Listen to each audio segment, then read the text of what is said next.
بارک الله فیکم حضرت اوجاکو. مسئله دیومی که شما صحبت کردید این که پیش از نماز عصر 4 رکعت نماز نفل خوندن. البته اولا میگم که وقت این نماز در کدام است. البته تمام علما بیان میکنن که این نماز بعد از اذان است، بعد از اذان عصر تا نماز، بین اذان و نماز است، یعنی پیش از اذان نیست. کسی که گفته است که پیش از اذان نماز خونده میشد، این به نهایت چی کرده است؟ قولی ضعیف گفته است، این خیلی سخن وجود ندارد. نمازی که 4 رکعت پیش از عصر خونده میشود بعد از اذان عصر تا وقتی قامت گفتن خونده میشود. اولا وقتش. دوما ما باید دانیم که حدیث متفق علیه آمده است از عبدالله ابن مغفل رضی الله عنه. حدیث امام بخاری و مسلم روایت میکنند، در کتاب الصلات حدیث متفق علیه وجود دارد که رسول اکرم صلی الله علیه و سلم گفتند بین کل اذانین صلات، یعنی بین هر دو اذان نماز است. معنای سخن همین است که بین هر یک اذان و قامت نماز وجود دارد. و این حدیث چخیلی که از اصول فقه معلوم می‌گردد، این حدیث معناش عموم است. این حدیث عموم است. هم بعد در بعضی روایات آمده است لیمن یشاء، کسی که خواست، کسی که خواست بعد از هر یک اذان تا وقتی اقامت، پیش از هر نماز 5 وقت نماز، یعنی بعد از اذان تا قامت میتواند که نماز خواند. کسی که خواست و چی قدری که خواهد میخواهد، 2 رکعت یا که 4 رکعت یا که 6 رکعت، البته به وقت دیده. برای اون که در اینجا رسول اکرم صلی الله علیه و آله بیان نکردن که 2 رکعت یا که 4 رکعت یا 6 رکعت، میتواند 2 رکعت خواند، میتواند 4 رکعت خواند، یا میتواند 6 رکعت خواند. بارک الله فیکم.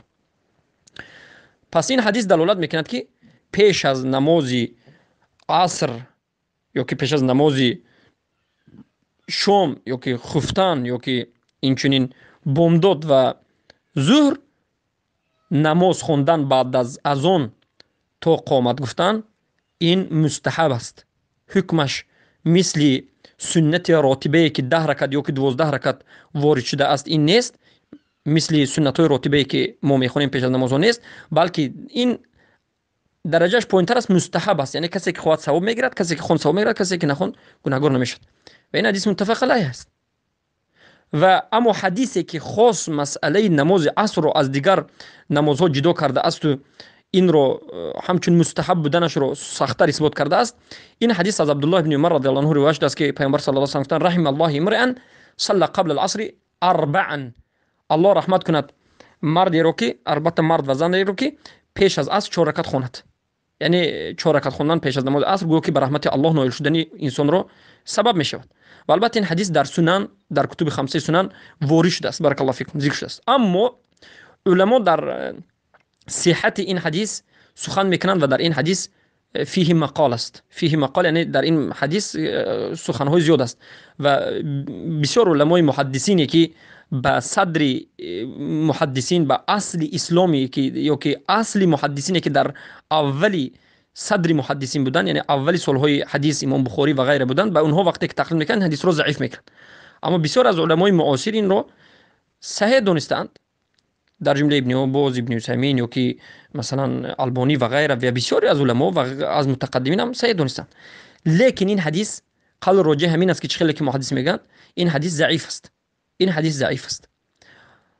اما این حدیث هیچ جای منسوخیت ندارد. بارک الله فیکم. این حدیث ضعیف است. اما آیا عمل کردن به همین عملی پیش از عصر خوندن نماز 4 رکعت یا که 2 رکعت جایز است یا نیست؟ البته جایز است و مستحب است و کسی که این عمل رو میکند البته ان شاء الله به ثواب بزرگ نائل میشود. و دلیلمون به این دلیلی که از عبدالله ابن مغفل از صحیح بخاری و مسلم روایت کردیم که پیامبر صلی الله علیه و سلم گفتند هر کسی که خواهد بین اذان و اقامت نماز خواند و این عموم است. و این حدیث رو هم به همین درون عموم در آورده میتونیم. 4 رکعت پیش از نماز عصر رو که از ابن عمر روایت است. بارک الله فیکم. پس مختصری سخن ما همین است که پیش از نماز عصر خواندن نماز مستحب جایز است. کسی که میخواد 2 رکعت یا 4 رکعت. بارک الله فیکم.